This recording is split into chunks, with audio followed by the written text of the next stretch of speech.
Olá, tudo bem? Eu sou Mário Ribeiro e estou substituindo Cristiane Santana provisoriamente aqui no Universiência, um programa que é fruto da parceria entre TVs e instituições públicas de ensino superior nordestinas.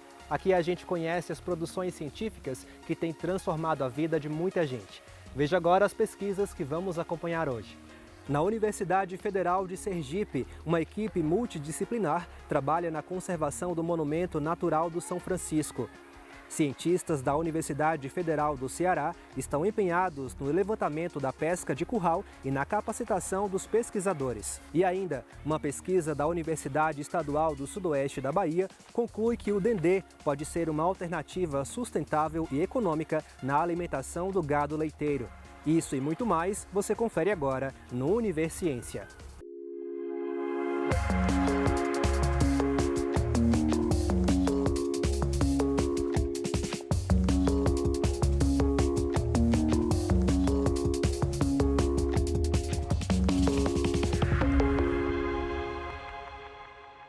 Há 2 anos, a comunidade rural sergipana recebe a visita de um grupo de pesquisadores de ciências agrárias e da terra da Universidade Federal de Sergipe. São professores, alunos e técnicos de zootecnia, engenharia agronômica, engenharia florestal e engenharia agrícola dos campos de São Cristóvão e do Sertão e Nossa Senhora da Glória.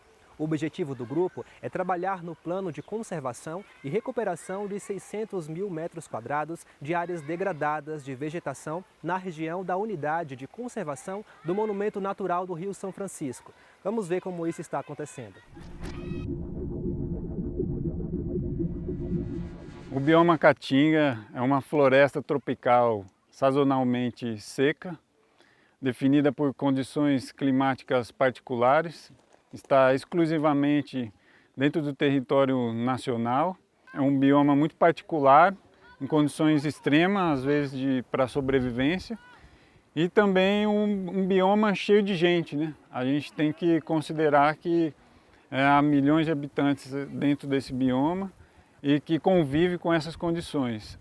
Então esse bioma é alvo de um projeto que está acontecendo a nível nacional, que é o projeto GEF Terrestre, que ele está acontecendo em várias unidades de conservação na Caatinga, no Pampas e no Pantanal. O projeto em que a gente está trabalhando aqui, nesse bioma, é o projeto Conservação e Recuperação do Monumento Natural do Rio São Francisco, que é uma unidade de conservação. Nós estamos aqui ao entorno da unidade de conservação, no assentamento Mandacaru 1, que é alvo das ações desse projeto, de recuperação florestal, com envolvimento da comunidade, e também várias pesquisas estão sendo desenvolvidas ao mesmo tempo em que a gente está fazendo a recuperação de algumas áreas da Caatinga. Esse projeto nos ajudou a criar uma associação no assentamento Mandacaru, município de Canindé de São Francisco, a Associação Empreendedoras de Mulheres do Mandacaru. Vem elaborando os projetos para a gente, um custo de vida também, a gente para ganhar a renda que a gente não tinha, agora através da associação está aparecendo. O objetivo de recuperação são 60 hectares, utilizando os diferentes métodos de recuperação florestal. Então não só plantio de mudas, mas também adensamento e enriquecimento, com sementes, isolamento de áreas, como a gente isolou uma área de 2.500 metros, já áreas de APP, fazendo um corredor ecológico entre duas reservas legais. O plantio do mato que a gente foi, a gente já plantou mais de 30 mudas já de umbu. Estamos investindo mais no umbu. A gente, para plantar ele, tem o esterco de galinha e o adubo. A gente mistura, cava lá o solo 40 por 40 para colocar a planta. Não cobrimos essa parte aqui toda, ó. Nós cortamos o saquinho lá, jogamos o plástico fora, aí deixamos essa parte aqui fora, que aqui ajuda a planta a respirar, porque se cobrir tudo, ela morre. Aí nós deixamos só essa parte assim plantada aqui para fora para ela poder respirar.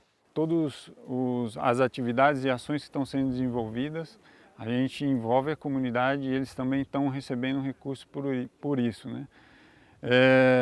Para quê? Para que eles no futuro possam fazer usufruto dessas atividades E além dos processos, além do benefício que a restauração pode trazer para a comunidade, a gente tem os trabalhos de capacitação. Então eles estão aprendendo a plantar as mudas, a desenvolver mudas no viveiro, e isso envolveu um trabalho no início do projeto de diagnóstico, de conversa com a comunidade, de aproximação, de engajamento com eles. Além desse trabalho de engajamento com a comunidade, a gente está desenvolvendo pesquisas, né, de recuperação, de diferentes formas de recuperação, envolvendo uma equipe multidisciplinar da UFES, né, que a gente tem pesquisas sendo feitas na área de solos, na área de flora, na área de fauna e de recuperação florestal, de engenharia florestal, né?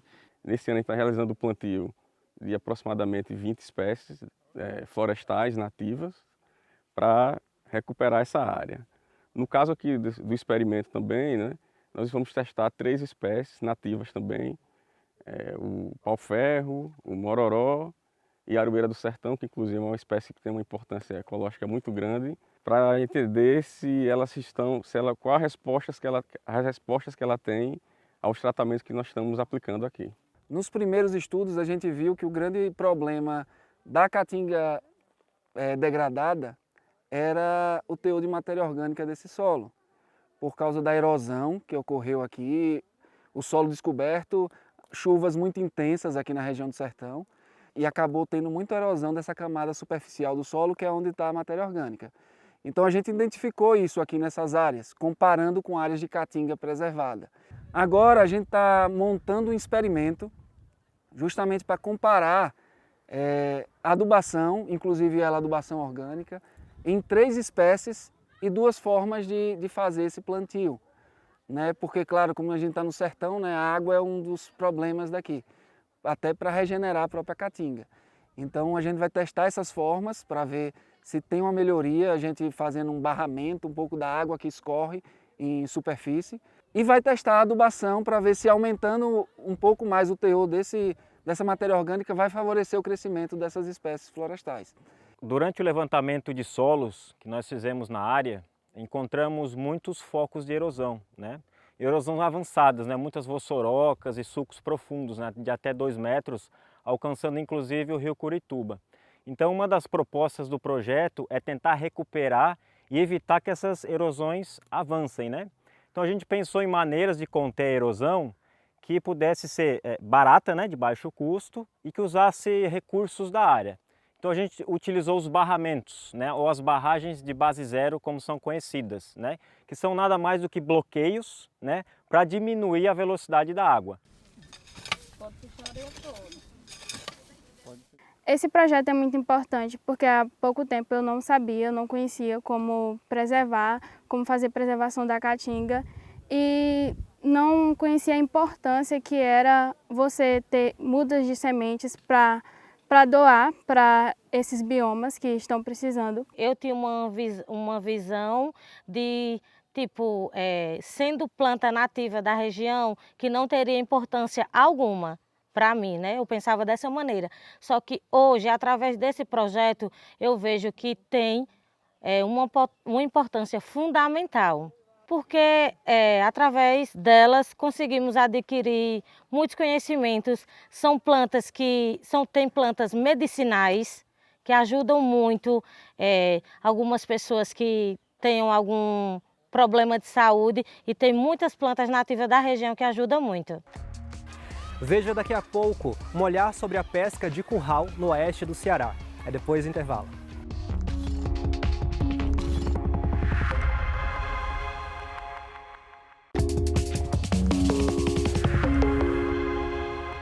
Pesquisadores da Universidade Federal do Ceará concluíram um levantamento sobre a pesca de curral, uma técnica muito utilizada na região oeste do estado.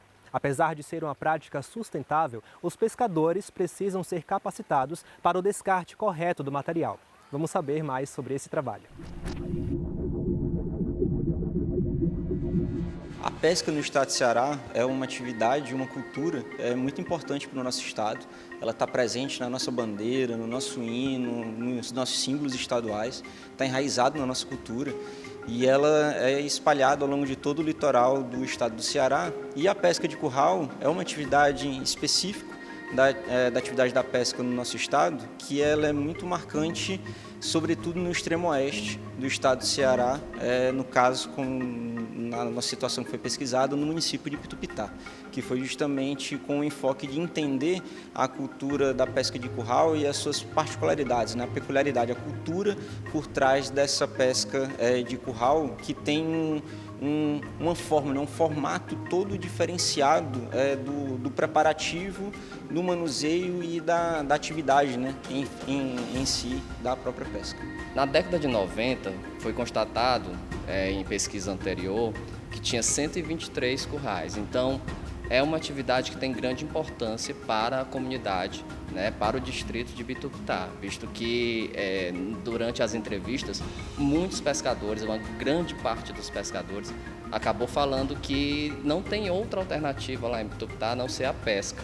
É uma comunidade ainda muito carente, você pode ter uma noção, porque cada curral emprega ali cerca de 3 até 14 pescadores. Então você multiplica aí pelo número de currais, você vai ter uma grande quantidade de pessoas trabalhando naqueles currais. Sou natural de Pitupitá e trabalho como gerente de um curral aqui de Pitupitá. A pesca de curral é basicamente formada de madeira e arame, e que todo dia os pescadores vão e vêm para poder pegar o peixe para vender e dar seu sustento para a família. O primeiro estudo é entender a existência da pesca de curral. Essa foi a primeira preocupação do trabalho, de trazer justamente para a academia e para a sociedade como um todo a existência da pesca de curral no nosso estado. Trazer justamente o registro, desde como se procede, das etapas, de como ela existe no nosso estado ao longo do tempo, e de trazer justamente o contexto da necessidade da manutenção e da existência dela e da sustentabilidade dela, diante das dinâmicas ambientais que ocorrem na nossa zona costeira atualmente, de como ela pode ser sustentável diante do contexto socioeconômico da atividade da pesca no Ceará. O curral ele tem 4 compartimentos. Um é chamado de espia, é uma cerca de madeira, de várias madeiras enfileiradas, que conduzem o peixe até o interior do curral. A outra estrutura é chamada de sala grande, parece um coração, também feito de madeira e de arame galvanizado. A terceira chama salinha, que é possível fazer a despesca nesse local. E o quarto compartimento é um chiqueiro, chamado de chiqueiro. O chiqueiro é uma estrutura circular onde é feita a despesca do curral, onde o peixe vai e de lá ele não consegue mais sair, porque o curral é montado de acordo com as correntes, né, correntes marítimas locais. E o peixe, ao nadar de acordo com essas correntes, ele fica preso ali e não consegue sair. Com relação à questão da pesca, a questão do resíduo que fica, a madeira, todo o aparato, né, da pesca de curral, o pós-período da pesca, né, o pós-período da pesca, que é justamente para onde deixar este material residual. De onde deixar, de como colocar esse material para fora do mar, né? Ter o destino correto, né? A procura daquele destino correto. Com certeza os pescadores deviam ter mais precaução com o mar. Por quê? Porque se eles deixarem a madeira e o arame lá, o mar vai poluir muito mais e os peixes vão ficar muito mais escassos. E também dos órgãos públicos como Capitania, IBAMA e CNBio fazer palestra com os pescadores, para poder eles se educarem e trazer todas o que não for mais servido para curral, ele trazer eles para a terra e ser reaproveitado aqui na terra. Há uma necessidade de um manejo mais próximo. A comunidade ela fica no extremo oeste do Ceará, né, no litoral extremo oeste, fica bem distante das estruturas de governo.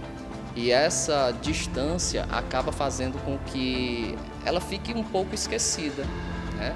Então há uma necessidade de o governo, né, a iniciativa pública chegar mais próximo e conduzir de maneira mais satisfatória é esse tipo de pesca. Um apoio por parte do Estado, uma formação seria importante com relação à questão da inserção dos pescadores, das atividades que eles exercem com relação à capacitação, à formação e o apoio com relação ao período em que não é possível a questão da atividade da pesca de curral e como fazer a manutenção daquele pescador nesse período e, sobretudo, na questão de formar, de entender, de fazer o pescador se inserir no entendimento de que ele pertence àquele espaço, isso já está muito claro para o pescador, mas de que há um apoio para que aquela atividade ela possa ser mantida, de que ele faz parte das atividades econômicas do nosso estado.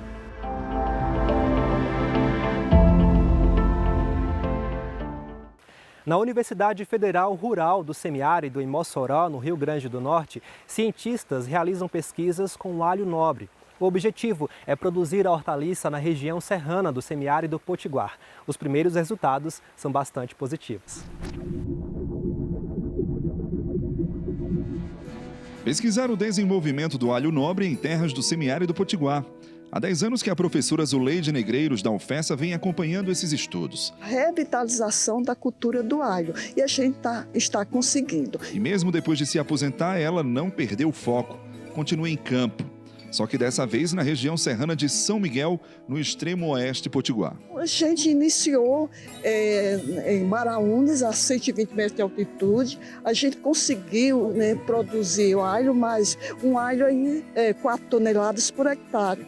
Então a gente partiu para regiões serranas, inicialmente em Martins, depois Porto Alegre e depois São Miguel, A professora Zuleide experimentou a semente do alho nobre por regiões do Rio Grande do Norte e assim despertou a atenção de novos pesquisadores. Alunos do mestrado e do doutorado dos programas de fitotecnia e de manejo de solo e água da UFESA já estão envolvidos nessa área com perspectivas bem promissoras. Dalbert acompanha o desenvolvimento de novas cultivares de alho nessa região. No total aqui são 13 cultivares de alho seminobre. São aquelas que têm um ciclo intermediário. Algumas cultivares já mostram a adaptação, mas esperamos ainda um período para ter maior certeza. Renata está aplicando o silício na cultura. O silício, ele, apesar de não ser considerado do ponto de vista nutricional da planta, ele não é considerado um elemento essencial, nutriente essencial. No entanto, ele é um nutriente benéfico, ou seja, ele vai apresentar diversos benefícios para a planta, dentre eles a questão da atenuação ao estresse, estresse hídrico, estresse térmico, que é bem característico aqui das nossas condições semiáridas. Mas a grande atenção mesmo por aqui é com a vernalização, que é uma técnica agrícola onde sementes ou plantas são colocadas em temperaturas baixas, o que acelera a produção. Em São Miguel, essa técnica vem sendo testada na área rural da SG Agro, uma empresa de cunho social. Aqui os pesquisadores testam a vernalização positiva, com temperaturas acima de 0 grau, e a vernalização negativa, com temperaturas abaixo de 0. Eric está monitorando o cultivo de alho com sementes plantadas a partir da vernalização negativa. O objetivo desse meu trabalho é justamente testar vernalização com temperaturas negativas, com o objetivo de aumentar, estender esse ciclo da cultura. Estendendo um pouco esse ciclo, vai aumentar, consequentemente, a sua produtividade. Os experimentos vêm sendo acompanhados por professores da UFESA e por pesquisadores da Embrapa Hortaliças, como o doutor Francisco Vilela. Ele veio a São Miguel para acompanhar e atestar os experimentos.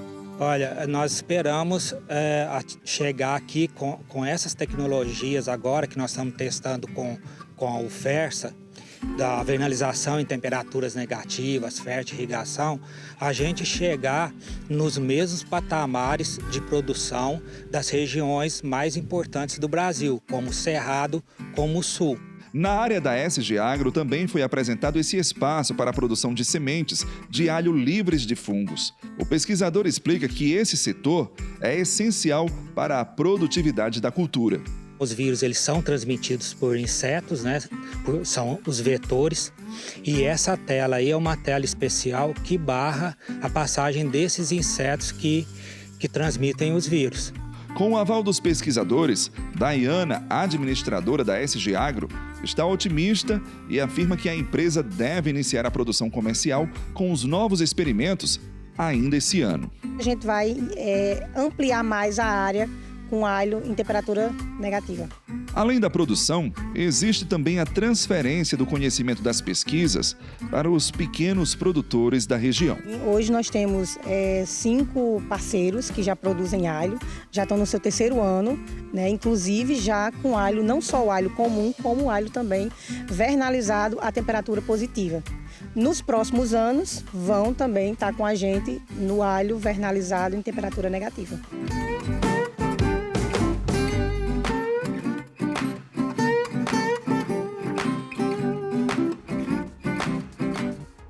A seguir, Dendê pode ser o segredo para baratear o custo da alimentação do gado leiteiro sem prejudicar a qualidade do leite. É daqui a pouco no Univerciência.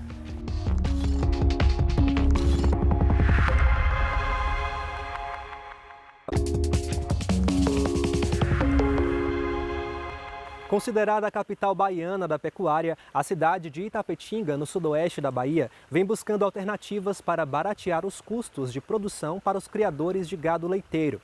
O segredo pode estar na alimentação, já que esses gastos podem chegar a 70% do investimento em uma propriedade rural. Uma pesquisa realizada na Universidade Estadual do Sudoeste da Bahia, no campus de Itapetinga, comprovou que incluir o dendê na dieta das vacas baixa os custos com a alimentação, sem prejudicar o valor nutricional do leite.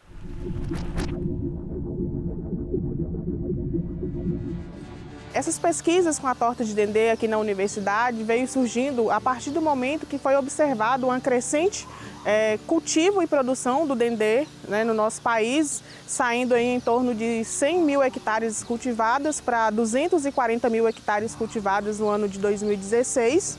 A Bahia hoje ela é considerada o 2º maior produtor, né, do dendê em nosso país, apresentando aí clima favorável, né, um clima tropical favorável. E o dendezeiro ele é considerado hoje a oleaginosa de maior produtividade no mundo. O objetivo da pesquisa foi justamente, né, avaliar a inclusão da torta de dendê em níveis crescentes, do 0 ao 21% na dieta total de vacas lactantes confinadas.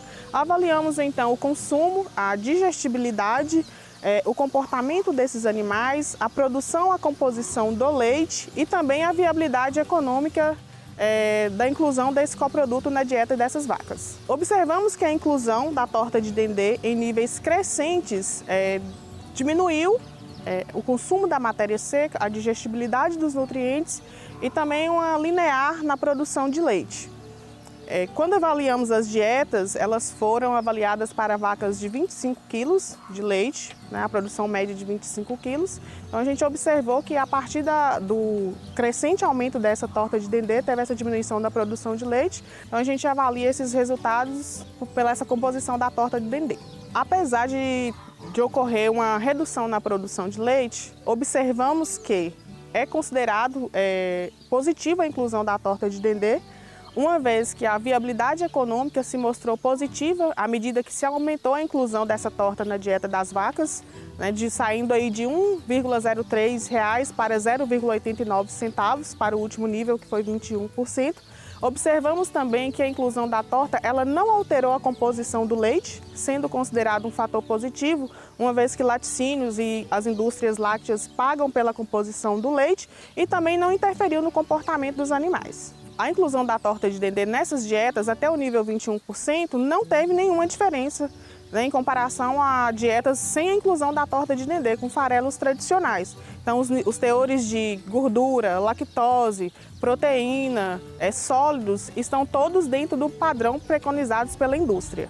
É importante enfatizar a importância desse tipo de pesquisa em nosso país, né, não só no país, mas também no mundo, porque os resultados obtidos dentro dos nossos experimentos, dentro das universidades, são testados através de experimentos, né, coleta de dados, análise em laboratório, análises estatísticas. Então isso traz uma segurança muito grande quando eu vou para o campo utilizar esse tipo de coproduto na dieta dos animais. A intenção é justamente validar esses dados, validar o uso desses coprodutos, né, não só da torta do dendê, mas outros coprodutos do biodiesel, de forma que eles sejam aproveitados, que fique economicamente viável para o produtor, de forma que esses resíduos eles não sejam descartados de maneira incorreta no meio ambiente. Então, além de contribuir de forma economicamente viável, nutricionalmente falando, a composição da dieta, né, com conteúdo de proteína e de energia, e de maneira que não sejam descartados de maneira incorreta no meio ambiente. Lembrando que o produtor ele tem que se atentar, antes de fazer a inclusão, né, da torta de dendê em dieta para vacas ou para outra categoria animal,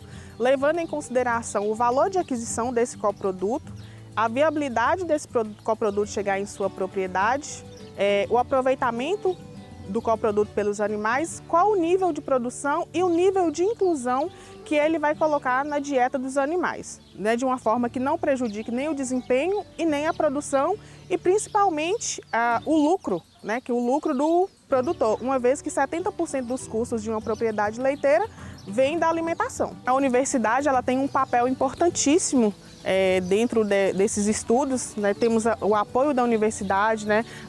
Os laboratórios, os nossos orientadores, os nossos alunos de iniciação científica, né? Levando aí trabalhos aí para os congressos, para os eventos e sem contar que é um conhecimento que fica aí no banco de dados para a vida toda em nossa sociedade.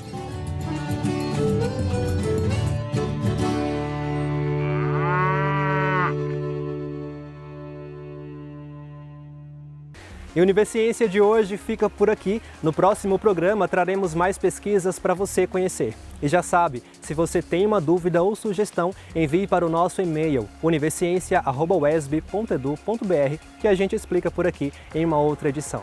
Tchau, tchau e até lá!